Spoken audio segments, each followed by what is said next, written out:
What's the craziest thing you've ever walked in on? Grade 4, recess. Nearly half of my school walked in on a couple having sat in the soccer field behind our school. They did not stop, even with hundreds of little kids watching. Walked into a public bathroom and there were two guys on opposite sides of the room, fapping to one another. I've stated this story in the past, but it fits with what you wanted. One of the craziest things I have ever walked in on was a night I was working late night at the local video store and I went to take the garbage out. I walked over to the dumpster across our parking lot, and as I neared I could hear someone letting out what sounded to me like a cross between crying and whimpering in the bushes behind the dumpster. So I dropped the trash in and went to investigate. As I approached the sound got louder and whoever it was started to kind of call out incoherently. As I came around a tree I found the source of the noise. It was a woman huddled in the fetal position who had been lit on fire. Her flesh was charred in spots, or looked almost white, melt like wax. I quickly ran back to the store, this was a few years ago, before everyone had a cell phone, and called the ambulance and police. I then got to wait with her trying to comfort her until they arrived. As it turned out she was one of the local witnesses and a group of girls aged 12 to 14 had beat her up, covered her in lighter fluid, lit her on fire, and left her to die. The image of her curled in the fetal position still smoking has been burned into my brain for life. TL. Dr. Winnow lit on fire by little girls and left to die. Edit. Because it seems to keep getting asked, a winnow is another name for a homeless person or bum. Usually quite the alcoholic. Did the kids get arrested? What the heck happened? The kids were arrested, and the one who did the actual lighting of the fire was found guilty of aggravated assault. I used to work for a cell phone store a couple years ago. Our customers were mainly gangsters and organized crime, who always came for ghost lines and disposable phones. My boss knew them all on a first name basis, but I thought nothing of it. One day as I came to open up shop, I was the manager. I unlocked the door, opened it, and found myself face to face with his hanging body. It was freaked up. Later on I found out he owed a lot of money to a loan shark. I'm not sure why. He was a good guy, I still miss him. I walked into my friend's kitchen to see a girl sitting on the counter in the dark bending all the silverware. There needs to be more of this story. It was nearing the end of party at my friend's house. Everybody was passing out or leaving, so I decided to grab a drink and then take off.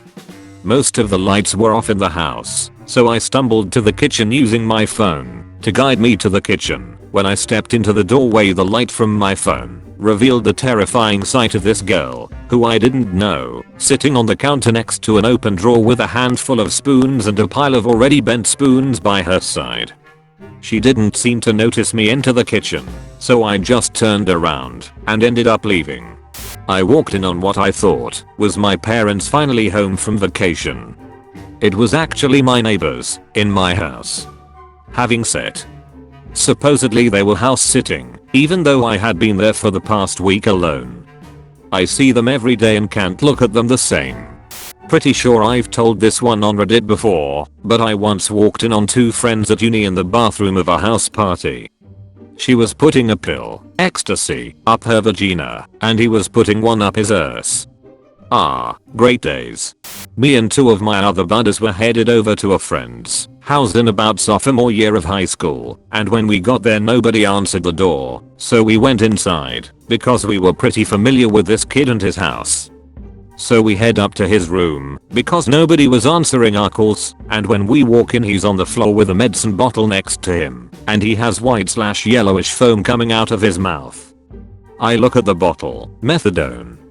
Offric, so we call 911, and I go down and check his pulse, because I was at the time a lifeguard. Anyway, his pulse was super shallow, and he was barely breathing, so we wait longer for the ambulance, and keep checking it. Then all of a sudden I can't feel it anymore, so at this point I'm in utter freak out mode, and I tell my friend who is just sitting there doe-eyed to blow in his mouth as hard as he could, while pinching his nose. He does it, and I start the compressions. When his sternum and ribs started cracking, it was the most disgusting freaking thing I've ever felt in my life. Not even 5 minutes in, the paramedics arrive, take over, load him up, and leave full code. He eventually came to and had to have his stomach pumped along with a shitload of other things. He survived, even after being clinically dead. The worst part about the whole thing is the guy, 20 years old now, still does hard drugs like that to this day. Needless to say, I stopped hanging out with him not too long after that scenario. So my great grandma has Alzheimer's. She always has this thing where she asks the grandchildren if they've eaten yet. Anyways, one family dinner I really had to go to the washroom to take a massive sheet. I run upstairs and knock on the door to see if anyone was inside. No answer.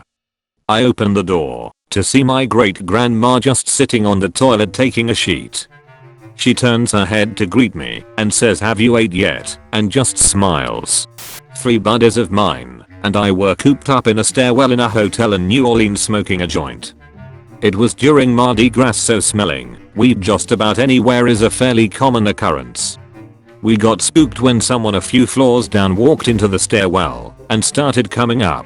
This was late into the night and we were already fricked up, so it seemed like a good idea at the time. Anyway, we busted through the door and started running down the hallway when we passed this guy who had a keen sense of smell.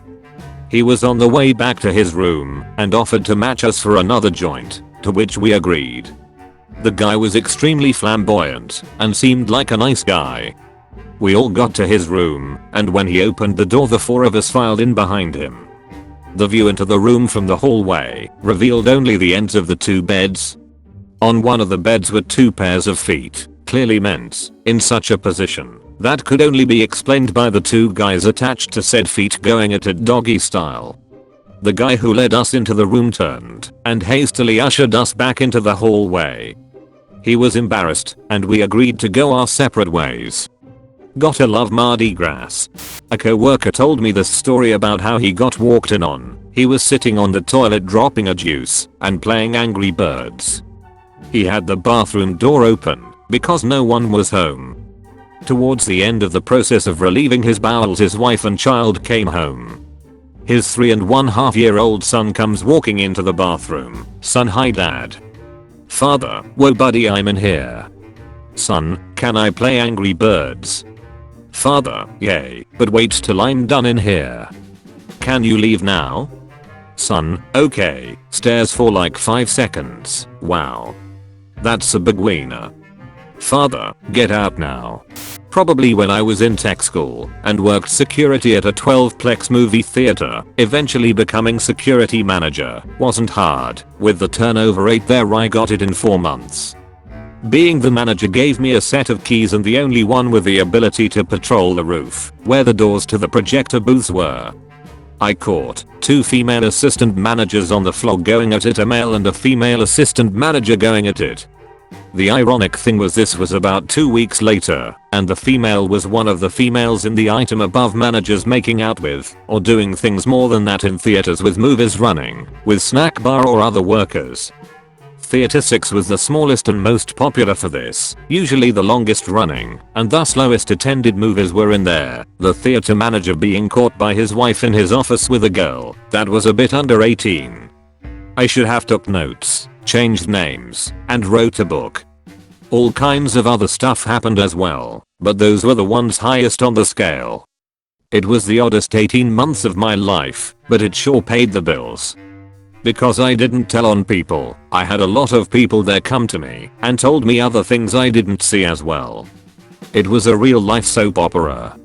Edit. Clarification that I became security manager, not manager of the place, aka theater manager.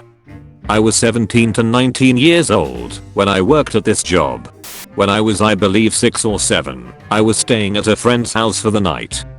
We played action figures and watched Night of the Living Dead on Betamax, then went to bed. I was in a sleeping bag on the floor, he was in his bed. I woke up at some point, propped up against the wall sitting on his bed. He was sitting up in his bed talking. I couldn't make out what he was saying except the last part. "I now pronounce you man and wife. You may now kiss the bride." He then leans towards me with his lips puckered. My natural reaction was to hit him in the chin with the palm of my hand. Blood spurt out of his mouth, and he laid back down and started snoring. I crawled back to my sleeping bag and fell back asleep. The next morning I woke up to pancakes, bacon, and Transformer cartoons, and my friend's dad saw me walk into the kitchen, looks me in the eye and said, "He have one of them night talks again." "Yes sir, I'm sorry I." "No, it's okay, little battered, kiss me too." TL, doctor, woke up to my friend marrying me and trying to give me a kiss. Went into a bathroom at a gas station and saw a man who was probably about 400 pounds standing at the urinal with his pants down around his ankles. So I'm laughing as I go to use the stall because this giant man's ass cheeks are just hanging out until I hear him start to moan really loud. Like almost to the point of yelling. Pretty sure the guy was rubbing one out while standing at the urinal. Either that or he had just taken the best piss of his life. He continued to stand there at the urinal while moaning as I washed my hands. I was just laughing and disgusted at the same time. Maybe he had a kidney stone. Okay. That is the video. Please like and subscribe or else I will cry. Goodbye.